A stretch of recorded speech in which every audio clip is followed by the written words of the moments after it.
เอาโห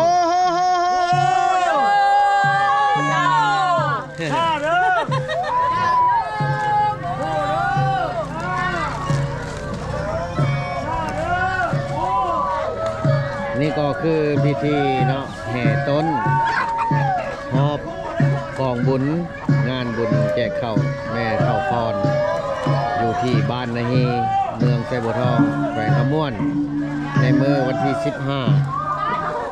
เดือน3 ปี 2026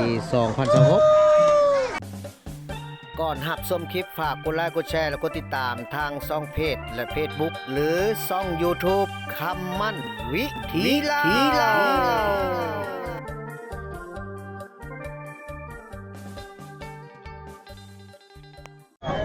ตอนนี้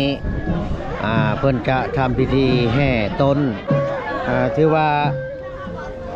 งานบุญแจกของแม่เท่าคอนนี่แม่นเมื่อวันที่15เดือน3 ปี 2026เนาะเพิ่นก็ได้มีการแห่ต้นครอบบ่อนตั้งกองบุญเนาะ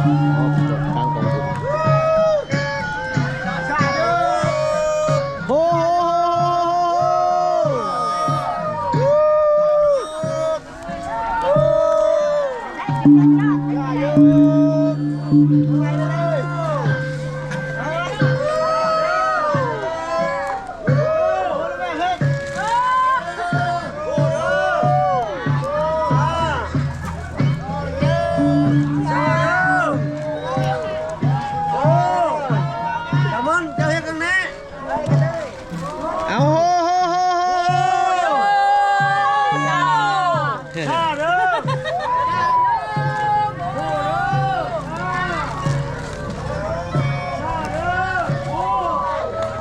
นี่ก็คือพิธีเนาะแห่ต้นหอบกองบุญงานบุญแจกข้าวแม่เท่าพรอยู่ที่บ้านนาฮีเมืองไซบัวทองแขวงขม่วนในเมื่อวันที่15เดือน3 ปี 2026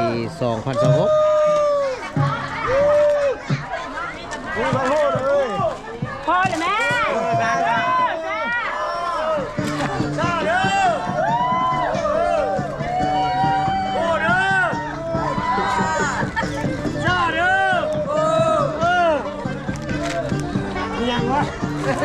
ยังเลยนี่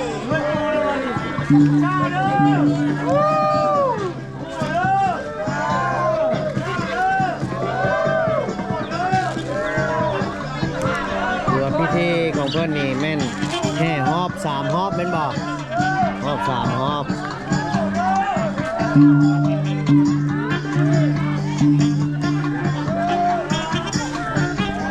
คือว่าเพิ่นจะแห่3 หอบแล้วเพิ่นก็จะเคนต้นให้ยำพ่อเนาะ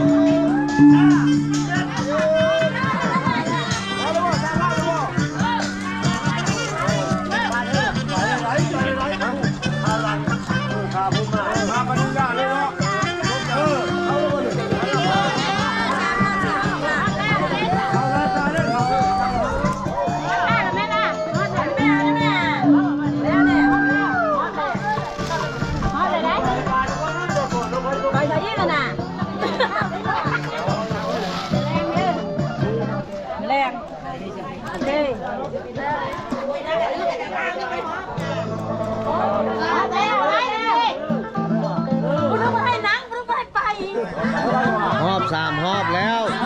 หอบแล้วเอาถ่ายรูปก็จะถ่ายรูปเดี๋ยวถ่ายรูปก็จะถ่ายมาดูได้บ่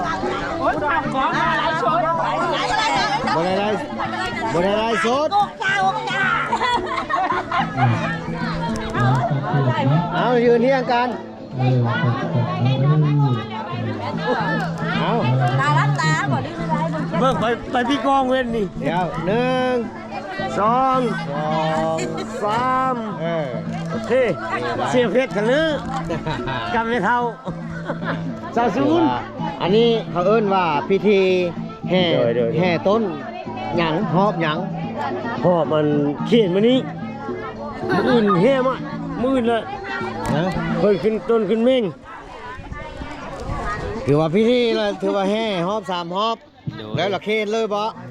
เขียนเลยอันจุเอ็นหาเดียวนะ อ่า เอ็นหาเดียวแล้วเขียนเลย เอ้ยสุขามากายหลายยับไปไกลๆก็ได้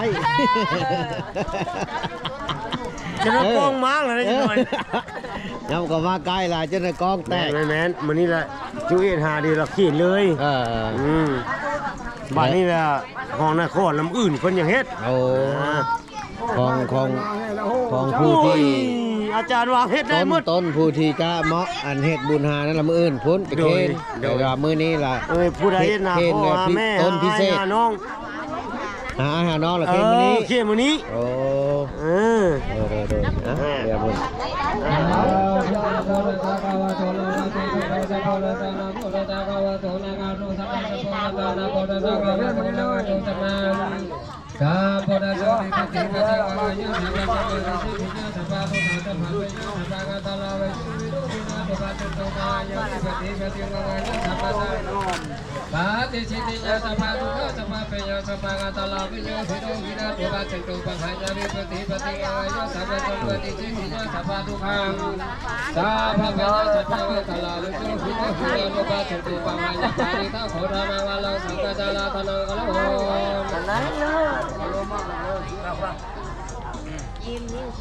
ธัมมสวรรคาโลยามดันดานะโมตัสสะภะคะวะโตอะระหะโตสัมมาสัมพุทธัสสะธัมมสวรรคาโลยามดันดานะโมตัสสะภะคะวะโตอะระหะโตสัมมาสัมพุทธัสสะธัมมสวรรคาโลยามดันดานะโมตัสสะภะคะวะโตอะระหะโตสัมมาสัมพุทธัสสะธัมมสวรรคาโลยามดันดานะโมตัสสะภะคะวะโตอะระหะโตสัมมาสัมพุทธัสสะธัมมสวรรคาโลยามดันดานะโมตัสสะภะคะวะโตอะระหะโตสัมมาสัมพุทธัสสะธัมมสวรรคาโล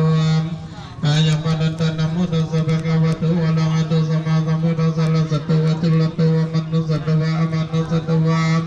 อากิโตวะอุตกะโตวะปิสัจจโตวะกันโนกะโตวะกันตะกะโตวะนะกะตะโตวะสันนะปัตตโลกะโตวะสัตตมะโตวะสัตติโตวะสัพพุริสัตตวะจันตละหะติหะสัพพิกะโกนะกุกุลายุเวสิกะมะเนสัพพะเตเวหะตะตะละสัสสุกะละมะหิสัญญะกะละกะสะเดนะนะกายโตนะนะโลกะโตวะนะนะโอปะกะวะโตวะอะระกะกันตุปะเนนะนะโตปะดายะตะสักกะตะสัตตะสัพพะละมิโยมตาเจ้าภวาลามิโยตัสสะปะละมะตะปะละมิโยปัญจมาบาลิจักขิติสัจจาลิยะปัสสิมาภะเวกะภาวะกติสันนิกะปิเนกะมานังปาดานะจาริยังโมติปัลลังเกมาลาวิสยะสัพพัญญตยะนาปฏิเวนังนาวะโลกุตระธรรมิติสัพเพปิเมโพตะโกนิอวสิตวะวิสาลิยะติสุปะกะลันตะเลสติญะมาลติมาเลตังกะลันโตยะสัมมาอานันตติโลยะกะลัญญะติตังอุปนะปิตาอุตุสัจจะกะวะเลสเทวะนยสนัมปานิกะนันติจาวิสาลิยะโพเรโนกะมะโนสัตติกะสัมโพธติเวดัมปายังกิปะมันตะละตะเปสิปะริตตะมะนะมหายะภุเทวะมโนสัจจะมังกะลเนยจิตตะยุงอากะกะมะนามโสตนังปุยิมังกะลัมมุตตะมังวะเสวินะจะปะละนังปะติตะนังจะเสวนะปุสจะปุสนิยานังเอตมังกะลัมมุตตะมังปะติโลมปาเดสวะสัจจะปุเปจักะตะปัญญตาอะตะสัมมปะเนติจายตมังกะลัมมุตตะมังภุสัจจะจะปัญจเวนะจะจะสิกิโตสุปสิตามจายะวะจายตมังกะลัมมุตตะมังมะตะปิโตปะดานังปุตตะตะระสะสังฆโหนะกุละจักะมันตายตมังกะลัมมุตตะมังดารัญญามธรรมจาริยะจัญญะตะกะนะจะสังฆโหนะวะสนิกะมะนิยะตมังกะลัมมุตตะมังอาลติเวลติปะปะมะสัพพะนามจาสัญญโมอะปะมะเดจะตะเมโสเอตมังกะลัมมุตตะมังกะลาวะจานิวะนะจิตุยะกะลมุตตะตะนะโมตะวะนะเอตมังกะลัมมุตตะมังปฏิจจสุวัสสะสัมมานัง เนาะคือว่าสำหรับคลิปนี้กับแม่นจบเพียงเท่านี้เนาะพี่น้องเนาะเบิ่งในการแห่ต้นเพิ่น